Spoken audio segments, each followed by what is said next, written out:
السلام علیکم، how are you? آج بھی ٹاپک جو ہے نا بڑا ہی امپورٹنٹ ہے اور آپ نے پوری ویڈیو سننی ہے، خاص طور پہ مدرس نے اور فادرز نے، پیرنٹس نے. اور دیکھیں جو چینل ہے نا میرا یہ بھی نیو ہے تو اس کو بھی سبسکرائب کر دیں اور بیل آئیکن بھی ضرور پریس کریں. میرے ساتھ نا ایک لڑکی تھی، وہ جاب کرتی تھی، میری کولیگ تھی. ان کی نا امی بہت سخت مزاج تھیں. ان کی امی بہت ہی شدید قسم کی نا اصول پرست اور اس ٹائپ کی تھیں. وہ خود تو بہت اچھی تھیں. وہ جو لڑکی میری کولیگ تھی وہ خود بہت اچھی تھی، نرم مزاج تھی. تو میں حیران ہوتی تھی کہ اتنی سخت امی اور اتنی نرم مزاج بیٹی. تو وہ نا اس کی امی نے پہلے تو اتنے زیادہ اس کے رشتے ٹھکرائے. تو پھر خیر ایک جگہ پہ فیملی میں اس کی شادی ہو گئی. تو کچھ عرصے بعد نا اس کی جو سسٹر تھی نا وہ آ گئی اس کی جاب پہ، کیونکہ وہ جاب چھوڑ کے چلی گئی تھی شادی کے بعد. اچھا وہ جاب پہ آئی تو میں نے اسے پوچھا کہ 2-3 سال ہو گئے تھے شاید اس بات کو، جب اس کی سسٹر آئی تھی جاب کے لیے. تو میں نے اسے پوچھا کہ کیا حال ہے نا اس کا، تو کیسی ہے. تو اس نے مجھے بتایا کہ ٹھیک ہے، بس اپنے گھر میں بچے نہیں ہیں اور سسرال والے بھی اب جو ہے نا ان کے بھی موڈ مزاج کا کچھ پتہ نہیں چلتا. تو میں نے اس سے کہا کہ امی سے کہو نا کہ کچھ کریں، مطلب ڈاکٹر سے چیک اپ یہ وہ وغیرہ. اور وہ لوگ تو آپ کے ریلیٹیوز ہیں تو آپ ان کو بات کریں ان سے کہ ایسے وہ کیوں کرتے ہیں نا. تو اس نے کہا کہ یار اصل وجہ جو ہے نا وہ ہے ہی میری امی نے شروع سے اتنی سخت مزاجی، سب کے ساتھ سختی سے پیش آنا. تو امی سے تو سارے ڈرتے ہیں، ٹھیک ہے. اور امی الٹا میری بہن پہ یہ سختی کرتی ہیں اور اسے کہتی ہیں کہ تم نے ادھر ہی رہنا ہے، ادھر نہیں آنا، واپس نہیں آنا مطلب نا. تو مجھے نا بڑا ہی دکھ ہوا یہ بات سن کے کہ ایک تو اس کی اولاد نہیں ہے اور اس کے سسرال والے جو ہیں وہ بھی اب تیور دکھا رہے ہیں. تو جو ماں ہے وہ بھی اس پہ سختی کر رہی ہے کہ ادھر نہیں آنا، ادھر ہی رہنا ہے. تو کیا مطلب کتنا گھٹن والا اس کا ماحول چل رہا ہوگا، کتنی اس کی لائف میں گھٹن ہوگی. تو اس سے میں نے بات کی. خیر اس کی بہن کو میں نے کہا کہ تم نا اس کو تسلی دیا کرو اور انشاءاللہ اللہ بہتر کرے گا، ہو جائے گی اولاد. یہ تو اللہ کی دین ہے، جب اللہ دینا چاہے گا تو دے دے گا.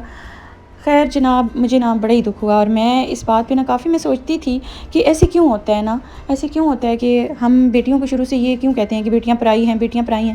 جب بیٹیوں کو پیدا ہم نے کیا ہے، ہم نے ان کو پیدا کیا ہے، ہمارے گھر میں وہ رہ کر بڑی ہوئی ہیں، پلی بڑی ہیں یہاں پر ہماری آنکھوں کے سامنے. تو پھر ہم اتنے کیوں شفاق ہو جاتے ہیں، اتنے کیوں ہم لوگ سنگ دل ہو جاتے ہیں. مجھے نہیں سمجھ آتی والدین کی، بہن بھائیوں کی. اور میں ان باتوں کو بہت اچھی طرح سمجھتی ہوں کہ شادی کے بعد نا میکے والے ماں تو چلیں، پھر بھی میں سمجھتی ہوں کہ ماں اور باپ تو اس طرح سے نہیں اجنبیت کرتے. لیکن میں نے بہن بھائیوں کو دیکھا ہے کہ جو آپ کے چھوٹے بہن بھائی ہوتے ہیں نا، تو جب آپ میکے واپس جاتے ہو تو موسٹلی میں نے یہ آبزرو کیا ہے کہ وہ نا ان کو انکمفرٹیبل لگ رہا ہوتا ہے. ان کو لگ رہا ہوتا ہے کہ یہ کوئی نا باہر کی بندی آ گئی ہے. پھر آپ بھی یہ فیل کر رہے ہوتے ہو ادھر جا کے نا انکمفرٹیبل ہو رہے ہوتے ہو، کیونکہ وہ پہلے والا ماحول نہیں ملتا. تو ایسا کیوں ہوتا ہے؟ نہیں ہونا چاہیے ایسا. میں سمجھتی ہوں بالکل بھی ایسا نہیں ہونا چاہیے.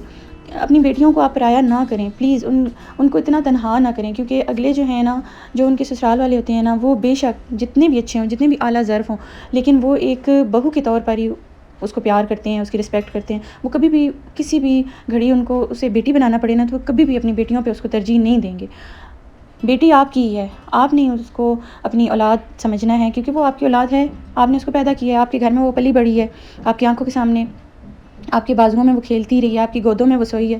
تو وہ آپ کی بیٹی ہے، وہ آپ کا بچہ ہے. اس کے دکھ درد آپ نے سمجھنے ہیں، اس کے دکھ آپ نے بانٹنے ہیں، کسی اور نے نہیں. آپ کا جو گھر ہے نا وہ اس کا پہلا گھر ہے، اور جو اس کے ہسبینڈ کا گھر ہے ٹھیک ہے وہ بھی اس کا گھر ہے، لیکن جو آپ کا گھر ہے نا اس سے جو محبت اور اپنائیت اس کو ملنی چاہیے نا وہ زیادہ ہونی چاہیے. میں سمجھتی ہوں وہ امپورٹنٹ ہے.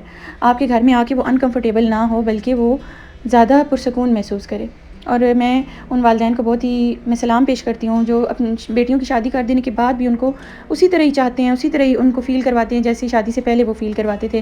تو بیٹیاں بھی اپنے میکے میں جا کے اسی بے فکری اور آزادی سے رہتی ہیں جیسے وہ شادی سے پہلے رہتی تھیں. کہ لگتا ہے نا شادی سے پہلے کہ یہاں سے تو جانا ہی نہیں ہے کہیں، بس یہی ہماری دنیا، یہی ہمارا گھر ہے. لیکن اچانک ایک دن پھر وہ جانا پڑتا ہے شادی کے بعد. لیکن وہ جو شادی سے پہلے والی فیلنگ ہوتی ہے نا، تو اگر آپ کو وہی فیل آتی ہے نا اپنے میکے میں جا کے اور وہی سارا ماحول ملتا ہے نا، تو آپ سے زیادہ لکی کوئی بھی نہیں ہے میں سمجھتی ہوں. موسٹلی ہمارے ملک میں جو ہے نا بیٹیوں کو بالکل نا قسم سے میں بڑا میرا دل دکھتا ہے اس بات پہ کہ بالکل پرایا کر دیا جاتا ہے.